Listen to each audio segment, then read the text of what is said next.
Wow.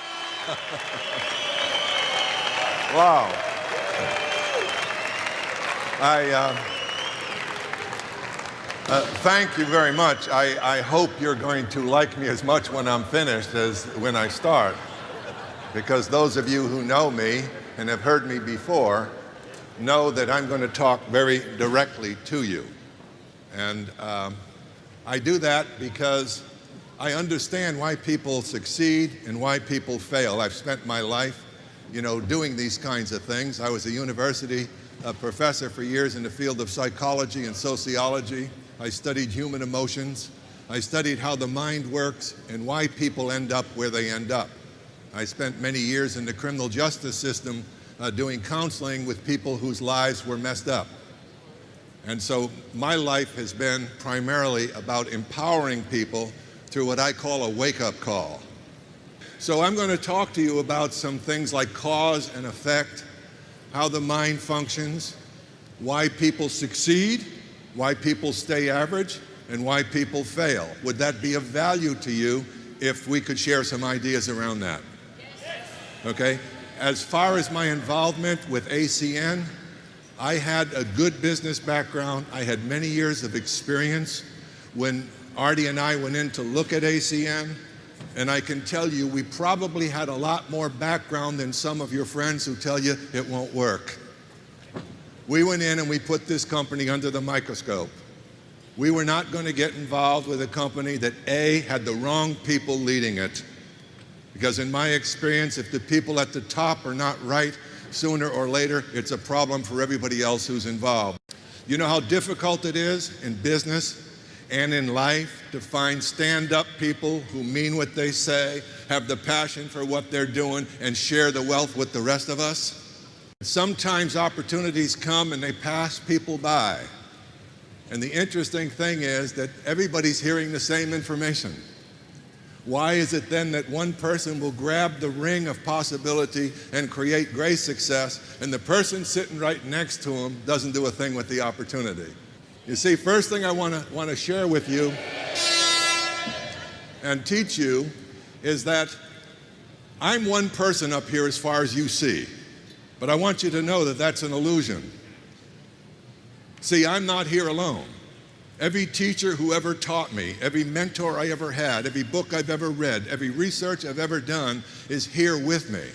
And all I am is the messenger of what I've been taught. And I'm sharing it with you, but here's what I know about us as human beings. It's you individually that will take the information that I give you, and you will process that information through many limitations. You see, if you put your hand in front of your face, you will see there's space between your fingers, but you'll see that the fingers can block your vision, yes or no? These are all what I call filters of the mind. Is your experience with your parents a filter for how you see the world? Yes. How about your religion? Yes. How about your education? Yes. How about your belief about yourself? Yes. How about your position in the family if you had other siblings? Yes. How about your color and your ethnicity, your nationality? Yes. Are you getting the point? Behind these filters, you give all of what you're seeing in the present interpretation and meaning, okay, from the reaction of these filters, and in nanoseconds, you describe or interpret and then act upon what you believe to be true. Now, what follows that is that there are no similar realities. Each one of us, through the process of thinking, creates the reality we experience in life. Now, when someone really understands that, some things really begin to move in the way they're living life. But that understanding means nothing if it stays here. I'm not going to teach you anything you do not already know. I'm just going to remind you, because intuitively we do know. We know when we're honest. We know when we're dishonest. We know when we have a work ethic. We know when we're lazy. We know all those things. But we need to know, where are they taking us? So the first rule of success is you have to give up some things. You're going to have to change some things, and I'm going to talk to you about the things that are going to need to be changed. Are you willing to listen? Yes. And if I tell you, are you willing to take it on? Yes. And are you willing to be truthful? Yes. Are you willing not to hide out? Yes. Because the information I can give you, I've lived my life finding it. Personal responsibility. That's first and foremost. Quit leaning on other people for your success. If an opportunity is in front of you, it is incumbent upon each of you, if you want it.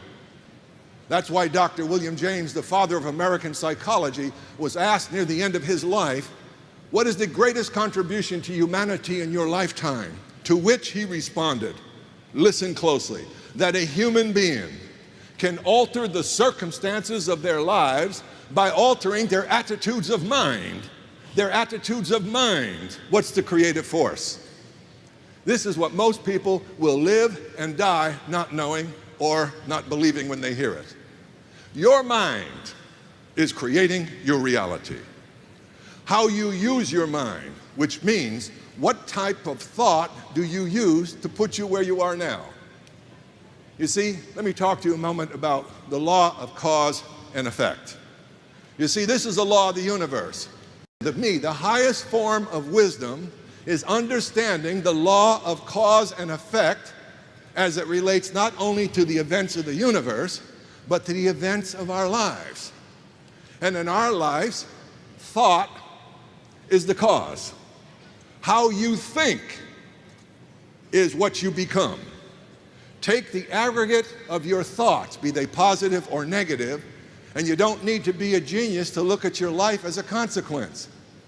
Show me negative people, and I'll show you miserable lives. Show me positive people, and I'm going to possibly see a dreamer and someone that's motivated to improve and change. So cause and effect, let's go a little deeper. Therefore, we understand. There's three words you need to understand. First, we have to be. Be. That means we need to become. That means we need to have motion and movement in a form of growth. We need to become, then we need to do. So it's be, then it's do, and then it's have. Now here's a problem with most people. They don't understand that. They're looking to have the having without becoming and then doing what they're becoming so they can deserve and justify the having. We have got it backwards, folks, or there'd be millions and millions of people successful. Check your own thinking. Do you concentrate on becoming better, or do you just concentrate on wanting more? Can you see the incongruence here? Understand the law. Be, become, do what you've learned in becoming. 3, I'm going to get what I get, okay? Let's look at it in the laws, the spiritual laws. I have to plant a seed before I can get a harvest. In the seed is already the consequence. Without the seed, there is no harvest. Now the mind. In the thought is the creative power of circumstance. In the nature of my thinking, I'm creating my emotions. And the combination of my thoughts and my emotions make me behave in a certain way. Those two make me behave. Over time, I develop habitual ways of thinking and reacting. And out of those habitual ways, I create my life. Circumstance is the end product. Thought is the cause. Now, this is an ongoing process. Everywhere you look in the universe, for every positive, there is a negative. For every yes, there is a no. For every up, there is a down.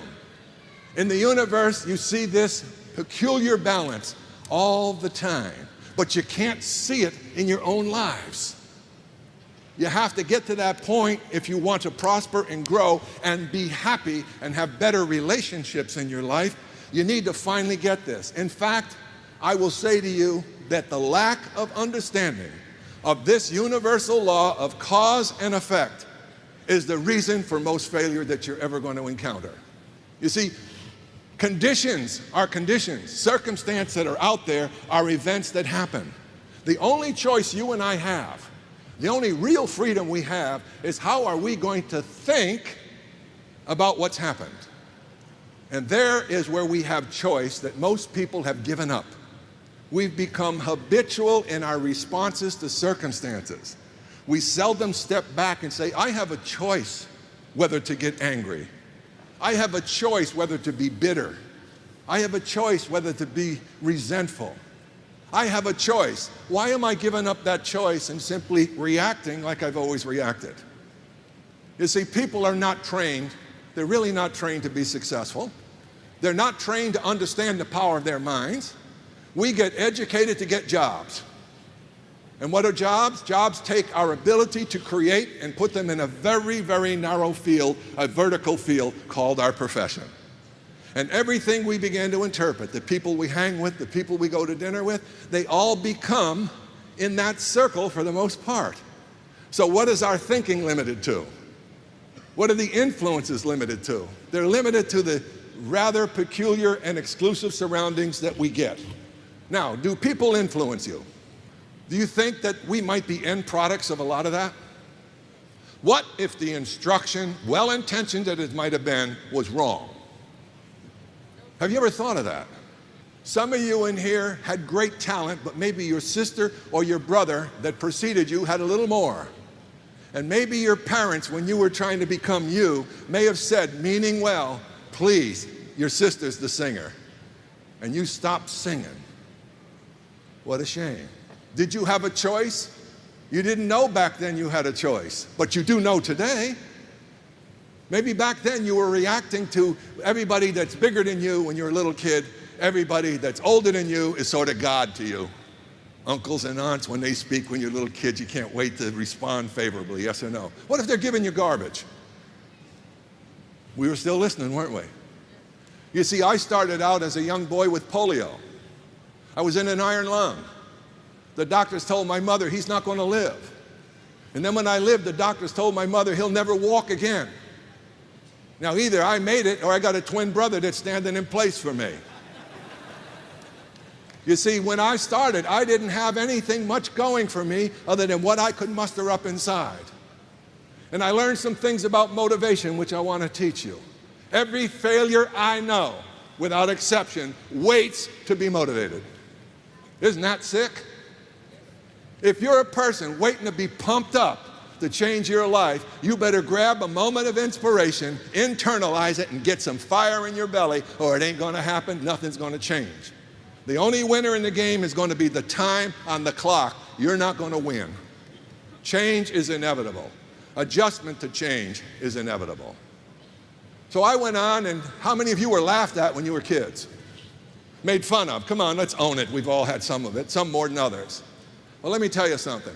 How would you like to be my height, about this big around? I've compensated well. And you're going to school with braces on your legs, and kids are laughing at you, making fun of you.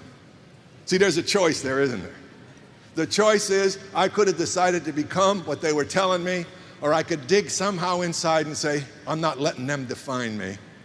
You know what? That's a choice you better make from this day forward. Because I'm going to tell you your number one enemy. We've all had the same enemy from day one. Your number one enemy is the eyes, the words, and opinions of others about you. It's been controlling you all your life. You never discover who you are. You never discover your own unique miracle, the power you really have to shape your life. But you're going to have to change your thinking to do it. If your life isn't working, edit your thoughts. You had thoughts of unworkability. You were asking for things you didn't deserve. You were justifying things that were lies. You were making excuses that weren't true. You were blaming people that you shouldn't have been blaming. And that's our human condition. But getting away from it and getting out of it is possible. But we need to know what we're in and tell the truth about it. Two things you're going to have to give up if you want to really prosper, have a happy and successful life. Excuses and blame. So I'm going to give you a remedy. This remedy will work 100% of the time if you'll do it.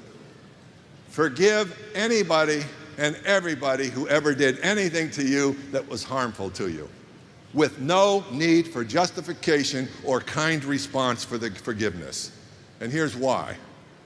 You can't give that gift away until you forgive yourself for all of your mistakes and say, my slate is clean, I've got today is my life, what do I plan to do with it from this moment forward? That's the deal of life. We all have had mess-ups. And then we're going to make a decision and a choice. We're going to turn left or we're going to turn right. And in that one choice can be a new destiny. Remember what Dr. James said. A human being can alter the circumstances of their lives by altering their attitudes of mind.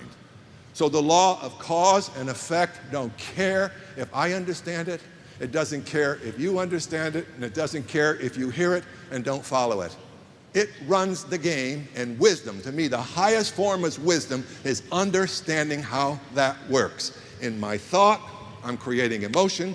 The emotions, I create behavior. Those three become my habits. My habits over time build a life that I have called now. It is your mind and your thoughts that are creating your personal, unique reality. That's why when we started, I said, no two people can hear me precisely the same, because you are going to filter me through those things I told you we can filter. So what if we can change the filters? Because that's the only chance we have, isn't it? Well, how do we change a filter when we feel someone else did it to us? We quit blaming and we forgive them. You know, people get married and people don't stay together. People get divorced. I got a question for you. Whoever made up the rule that because someone loves me once, they're going to love me forever? Who made up that rule? So my life and your life is about adjusting to the realities and consequences of what goes on. That is the only freedom you have. Two men sat behind prison bars. One saw mud and the other saw stars. Same condition, totally different interpretation, totally different experience of the same thing. So once you figure that out and you take personal responsibility, we have to understand this next rule that ties right in and is an integral part of cause and effect. I have to give before I can receive. Now here, be, do, then have. I have to give before I can receive. So you're in a business like this. You want to be successful? You better do a lot of giving before you can expect to do any receiving. Because in your hands is the life and dreams of other people that decided to sign up with you. How are you going to be with them? Seeing how many people they bring to the meetings while you bring none? Look at your downline report and see who's working while you stopped? That's a lack of integrity, isn't it? So you have to be, do, then have. Then the law says, I must give before I can receive. Well, what if you're not a person who gives? What if you're going through life with two catcher's mitts on, waiting for all the things you can get for the least amount of effort? Starts with your job. How many people you think walk into the companies they work for in the morning and walk in going, whoo, I just can't wait to get here to get started to earn my pay? As opposed to, oh man, it's time to get started. 4:30 comes, we should have neck braces on if quit time is 5. Why? 4:30, here's what we do. The clock's on the wall, you go, oh man, clock isn't even moving. Got another half an hour in this place. Comes Friday, what do? We finally have a little uplift in spirit. Do you ever analyze why? We can't wait to get away from this place we can't stand. There's no dream there. There's survival, and you know it. I'm not making it right or wrong. I'm just saying if you want a different life and you have a chance, turn off the TV set and grab a hold of this thing and let it give you a chance to change your life so 2 or 3 years from now, you can have choice. Well, you can't play with this thing and get it. Is that fair enough and truthful enough? You see, this is an opportunity for real people who want to do real things for their families and their friends. It is not an opportunity for a lazy person that's not going to change. It just isn't. And let me tell you something else. There's no opportunity that is like that is worth anything. See, the problem with an opportunity, analyze this. You know what the problem is? All of them, if they're real, are dressed in work clothes. You know, they got overalls on and boots, and they're going to have to go through a lot. So I'm going to help you go through what you're going to go through. But the first thing is, and this is one of the reasons why 95% of the people are good people, but they end their lives with not much money, get into their old age and they're surviving. They don't have the things they dreamt about, okay? And here's the number one reason after you get cause and effect, here it is. They don't know what they want. Does that sound strange to you? They do not sit down and set specific performance goals to get what it is they want out of life. Now think about this. Understanding now that thought is the creative power, thought will garner your power, thought will direct your action, thought will maintain and stimulate your personal motivation, but you don't know what you're after. Can you see you have nullified your power because you don't know what you want? Now, I can prove it to you. 5% of the people basically own 95% of the wealth. Have you ever asked why, honestly? Have you ever studied them? Have you ever noticed they look different, they appear different, their aura is different, their gaze is different, their whole being is saying something different than yours? Now, and conversely, look at people who are struggling, look at people who aren't getting where they want to go, and use the same observation. See what their attitudes are. See what comes out of their mouth. See whether it's positive, negative, uplifting, or draining to be around them. And then you look at their life. What do you see? I'll tell you what you're seeing. You're seeing the consequence of their thoughts, their emotions, and their attitudes. That's what you're seeing. And what are you seeing in a successful person? You're seeing the opposite of what you're seeing in the people who are just struggling, and what you're going to see is all of what I'm talking about. Their attitudes are different, how they see things are different, their work ethic is different, the people who are winning have goals because they understand the dynamic of how the mind works. Without a target, it wanders. See, now that you understand the law of cause and effect, now that you understand you're going to have to do some things different, and most of what you're going to have to do different is to give up things that are in your way. A bad work ethic, bad attitudes, negative attitudes, blaming other people. You see all the things we got to go, get them out of the way? Why? We want pure, raw, unadulterated energy coming out that funnel. And when you do, I'm going to tell you, you are going to encounter what I call magic. And only those people who have done it understand what I'm going to say to you now. Once you know clearly, unequivocally, without a doubt, what it is you want, follow this. What you want is out there waiting and beckoning you forward. And here's how it's going to show up. Once you know, your perceptions narrow, your interest narrow, your skills of observation broaden because they're now focused. And what you begin to see is the book you should be reading, the tape you should be listening to, the next person you should be talking to. And the more you do it, the more you begin to understand the power of focus, the power of directing your mind towards specific goals. What will you do then? You're willing to become. You want to become more because it is a compelling magnet now that you know what you want. And it's the only thing that will draw you through the dry seasons of labor, the doubts we all have from time to time, the disappointments we encounter in any journey worthwhile. Remember, for every positive, there's a negative. For every defeat, there's a victory. For every obstacle, there's a solution. Are you getting it? And only those people who are able to see the impossibility and still go are the ones who end up being successful. Time is your one asset to create the new life. Get together with who you're with, decide, why would I want to do this and what do I want 2 and 3 years from now? What's my vision of what's possible? Because I can tell you this company has vision. It has things it sees coming. It believes it's coming or they wouldn't be putting millions of dollars into our infrastructure to make it possible for us. But the visionary will take the future and make it alive in the present. All others will keep back and wait, and when another obstacle's in the way, I'll begin. You won't. The ones who win are the ones who have vision to see and are willing to take the steps before the finish line so that they get to the finish line. Some of you know precisely the process. If everything were smooth and easy and perfect, we wouldn't even need to be on the planet. There'd be no need for us to be here. We have problems to solve them. We have yeses for nos. We have right for wrong. We have good, we have evil. We're never going to get away from it. The point is, what do you personally do and participate in your own life with all of this? And the freedom of choice is connected to the nature of your thoughts.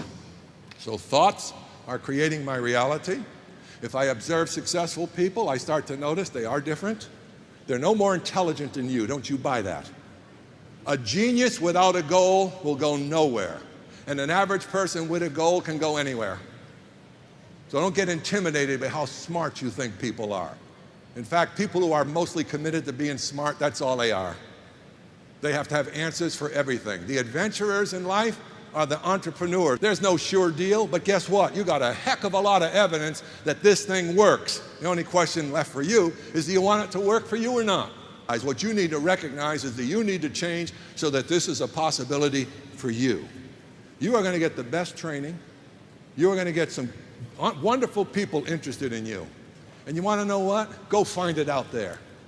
Take a look at your life right now. Who's cheering for you? Who's telling you you can change your life? You can do something better than now. And I don't care how old you are. I've worked with men in their 70s, and at 85, they're telling me what they accomplished. I've worked with young people that have been broke that write me letters. They're millionaires 10 years later. So it isn't about the condition you're in now. It's the direction you want to go in tonight, and you sustain the direction. When people refer to me as a motivational speaker, I say, that's not true at all.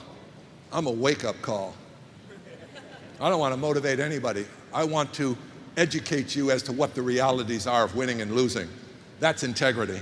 You don't need another place in life to reattach your emotional umbilical cord. You need to know it's you. And you need to know you have the power to change, but you need to know what's in the game. New habits, giving up old things, and deciding once and for all. You are focusing your energies, and then you're going to see it happen. Let me give you an illustration. This is the power of focus at the unconscious level. You've all had this experience. You had to get up disordinately early, 3:30, 4 o'clock in the morning. You had to catch a plane, be somewhere. Remember that time? You set 3 alarm clocks, called your brother, your sister, your mother. You must have had fail-safe all around you, yes? Why was it that at 3:29, you popped up out of the bed before any of them had to call you? See, there's part of the insight into the magic. You programmed your unconscious mind with such a powerful, fierce, no guessing command, and it delivered. Now let me show you the limitations of your mind. There have been experiments done with fish in a fish tank. And what they did is they had the fish dropped on this end, a big, huge fish tank, and they fed, the food was all down on this end. Free. Free. No be, do, have, just let's have. So the fish went day after day when they got hungry down there eating all that free food. You know how fish are.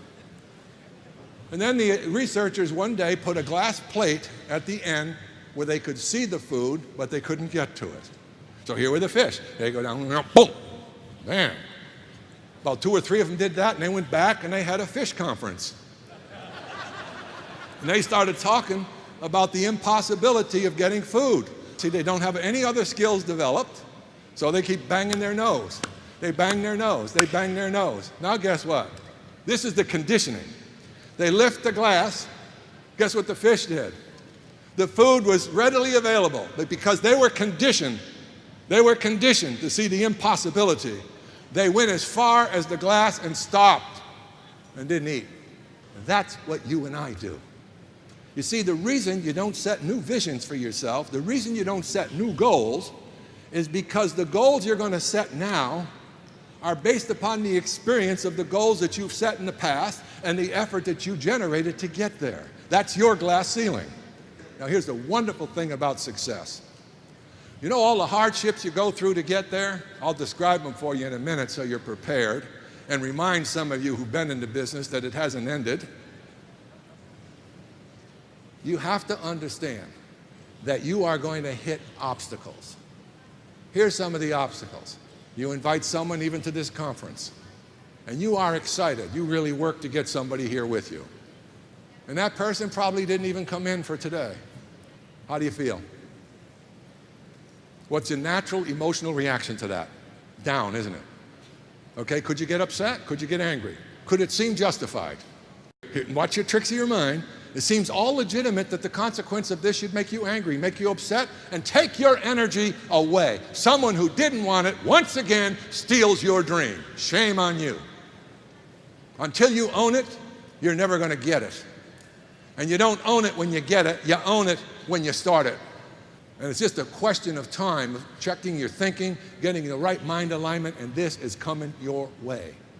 Now, are you going to invite people to meetings? They're going to say, yes, I'll be there. You'll be outside the meeting, all dressed up, waiting for them to come in, all excited about the person at 5 o'clock who said they're going to be there for the meeting at 7, and they don't show. Does it take you out of the game? Probably up until now, it would have. You know what you're going to say? This don't work. Amazing. Here's another one. People come to me, oh, George, I can't do this, I can't do that. How many people did you talk to this week? How many DVDs did you put out with Donald Trump on them to give people a chance to see it without you blabbing at them? How many did you buy? Yet you think you're in business and you want to succeed? You're not doing what successful people do. Here we are. Here's a person with 2 catcher's mitts on. Gimme, gimme, gimme before I do anything. You see the correction that's needed there? Don't sponsor people like that. They're only going to contaminate the business. If they can't see the value, this company does everything for us. Takes care of our customers, sends out the billing, does everything, puts out the great training videos, sets up the conferences, and you and I, as independent business people, our biggest job is not unloading a truckload of bricks. That's work. Imagine being excited going to that job. It's not unloading a platform of shingles and carrying them up to the 4th floor to be roofed. That's work. You can't get excited about that. But listen to this. Your job and my job is a pad with some applications, a pen in my hand, and a mouth that can talk, and an enthusiasm for offering something that can change people's lives. You know why you don't do it? You're terrified. You're terrified. Remember the enemies? The words, opinions, and eyes of others on you. Give it up. They don't care that much. Trust me. They don't talk about you 24/7. Trust me. They got their own problems. But if you believe you've got something good, who wouldn't you talk to? Who wouldn't you talk to? I think we got some reps that practice talking to light posts just to get better at it. So if you get the right attitude and you do the doing, you're going to start becoming better at what you're doing. Does that make sense? And then as you do that, you're going to begin having the things of your dreams. There's a word called commitment. Okay, commitment is doing the thing you said you would do long after the moment you said it in has left you. Now here's commitment for most people. Boy, when I'm pumped up, when I'm fired up, get out of my way. Boy, I'm a winner. I always watch out for those people. That's an emotion that is fleeting. The only thing that will override it is a passionate desire for a result. That will keep you persisting. You see, if you combine commitment and persistent with faith and belief, you have got the formula. Because commitment will keep you going into persistence. The only thing that'll keep your persistence going is the faith in the outcome. Are you following this? So don't tell me you're any one of those 3 without being all 3. You see in the connections? Because persistence will take you through the dry seasons of labor. It'll take a person of average ability and make them into a superstar. It's the mother and father of good luck. It's the best cosmetic and the cheapest cosmetic in the world. A person who's persisting has an inner belief in where they're going. And you know them when you meet them. They're up to something. And you feel it when you're with them. They're after something. They're pursuing something. They don't look around in a foggy world with the lines on their face of depression, doubt, confusion. Where's the magic going to come from next? You're sitting on it. A little lesson in biology, if I might. You have to make a decision in life. We all do in some way or another. And the decision is, which came first, spirit or matter? Oh, these are more laws. Thought you might want to be interested. Which came first? Was the universe material first, or was it thought or energy first? Which one? There's a clue. So what's the greatest creative force in the universe? We call it God, we can call it whatever we want to, that's your choice. Okay? But once we identify what we call that divine power, we recognized that everything that followed, however it unfolded, came from source. Let's call it source. Now, source, difficult concept, because who starts source? So then we get into the domain of a third-dimensional mind trying to understand fourth and fifth-dimensional realities. So the only thing you can come to is what I see gives more evidence to whether or not I understand the actual process here. But I'm pretty sure that if something else started source, it would have been more powerful than source, and we chase our tail till we came to one thing, and that is pure source. Whoa, wait a minute. Now, who am I? There can be nothing in the universe that is not in some way connected to source. Now, I'm a human being. I need to decide, who am I? Am I a physical body? Or am I a spirit being at the core of my essence, running around in a physical body for a linear period of time called life? What if that's the conclusion I come to, and I hold it in that possibility? Then where is eternity? Since you can't break that continuum, you're just going to change clothes. If you believe in eternity, I got news for you. You're in it now. And whatever's after this is just more of it, maybe in a different form. Wow. Isn't that something? Well, then, what does that mean as you look at your gift of life? Well, let me tell you what you did to get here. Two people got together, as far as I know, and they made whoopee. And in that process, there were millions of little pollywogs running around. And they were potentially you, potentially me. There were millions of them going in the unbelievable uphill battle, knocking each other off, bing, bing, bing. Only one was going to survive out of the millions, and it was you. I got a question for you. Since we know that is the process, why did you want to be here so much and do so little with the possibility? You see, life is a gift. Life is to be lived. You're not here to live in the penalty box. You're here to grow and prosper and be loving and kind and build community and build relationships. That's where happiness is. And the lack of that understanding is the miseries we have. Now, what did nature teach you right out of the gate? First, they gave you a little bit of an easy time. You were floating around in mom, remember? Boy, this is cool. I got all this fluid around me. I can't even get bumped and bruised, okay? Every once in a while I say, Mom, stop eating the cabbage. I'm getting a lot of gas. That goes on for a certain period of time. All of a sudden, one day, you're ready. You're ready to make your presence known. You flipped upside down and you look and you go, oh, no way. There's no possibility. And Mother Nature says, you want to bet? Watch us. Now, Mom, man, I want to tell you something. We don't have a chance of remotely understanding the process from there out. You and I have pain. What a joke.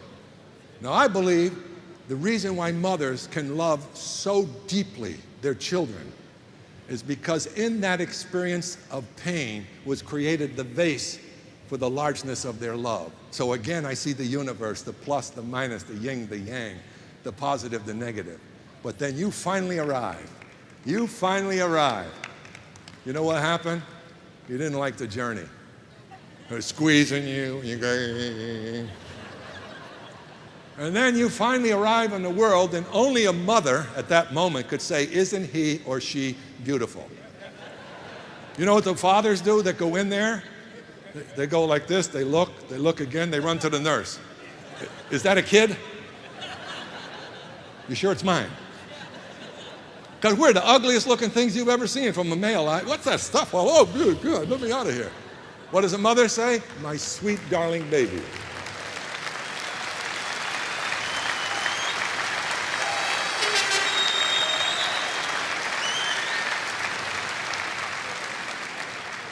So here we are. We even chose. We can hold it this way. Why did I choose to be here since I could never possibly be disconnected to source? It's impossible. There's no separation. There's just isness. We're all in the game. Nothing can exist without it since it's the creative force of the universe. So boy, I'm going to tell you something. I'm going to respect the miracle. I'm going to really respect it. I'm going to love life from this day forward. I want you when you leave here, I want you to dance like no one can see you. And I want you to sing like no one can hear you. And I want you to love like you've never been hurt. God bless you.